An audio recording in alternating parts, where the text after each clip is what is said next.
Hi, I'm Miss Stacy, and I'm here to take a nature walk and show you how it can be fun and educational. Okay, guys, the first activity I would do, and we're going to do these activities sitting down because it's hard to video and walk at the same time for me and show you these activities. You can count leaves. Have your child gather its favorite leaves and have them count the leaves. 1, 2, 3, and so forth. So that's how you can get some counting in. Okay. You can also make patterns with natural materials. Miss Stacy is making a pattern, and then I would ask the child to extend the pattern. Stick, rock, stick, and then they would put the stick in the rock. So you can do patterns, and you can use anything in the natural environment. Okay? Then I could have them take some sticks. Can you make a shape? What shape do you want to make? What is your favorite shape? And then they would make a square or a triangle or a rectangle. A circle is a little bit more difficult. Okay, and then you could compare piles of sticks. Which pile has more? Which pile has less? How do you know that it has more? Let's count and see. And then they could check their math. You could also join sets. Miss Stacy has 4 sticks on this side and 2 sticks on this side, and I'm going to join my sets together because I want to know how many I have in all.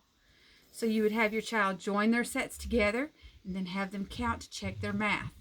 And I have 1, 2, 3, 4, 5, 6. 6 sticks. So we did addition, we did patterns, we did counting, we did more or less. Okay, and we did shapes. For literacy, I'm going to use a piece of paper so this shows up a little bit better. I would have them make some letters with the sticks. Miss Stacy's going to make the letter I because it's our letter of the week.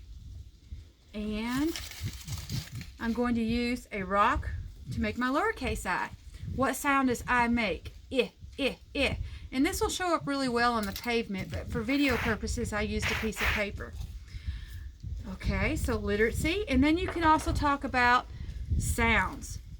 Rock. What is the ending sound in rock? What is the beginning sound in rock? Can you find something that begins with the letter L?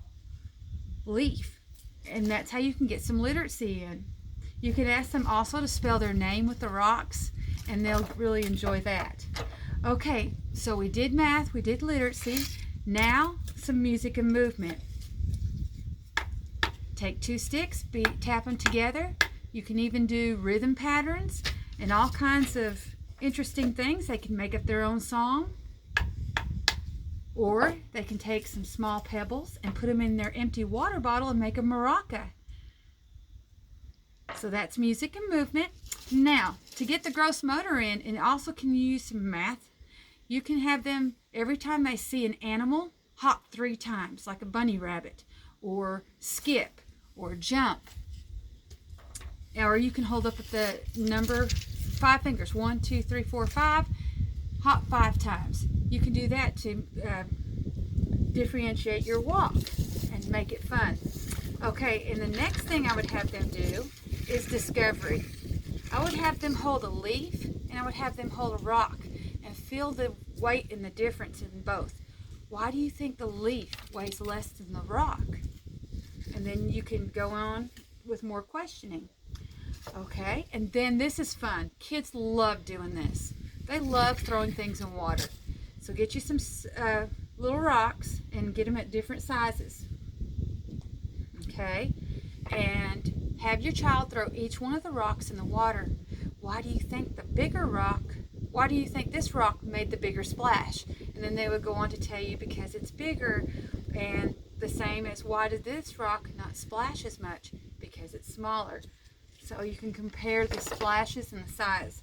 Okay, also with social emotional, just being outside is wonderful. It just clears your mind and takes the stress down. And also you can teach your child about how to care for the environment. Why do we put our garbage in the garbage can? So how does it make you feel when you're out here walking, enjoying the sunlight? So that's a wonderful part of the social emotional aspects, because it's good to have learning, but it's also good to have a well-balanced emotional state. And let's see, art. I forgot about art, guys.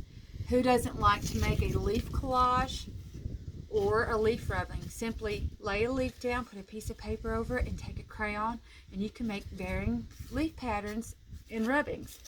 Also, you could do your favorite pet rock. Have your child find a rock, go home and paint it, put some glitter on it, draw some eyes or use the googly eyes, and have a pet rock. And that's a really nice keepsake from your journey and your walk. So my name is Stacy Page, and you have a blessed Saturday.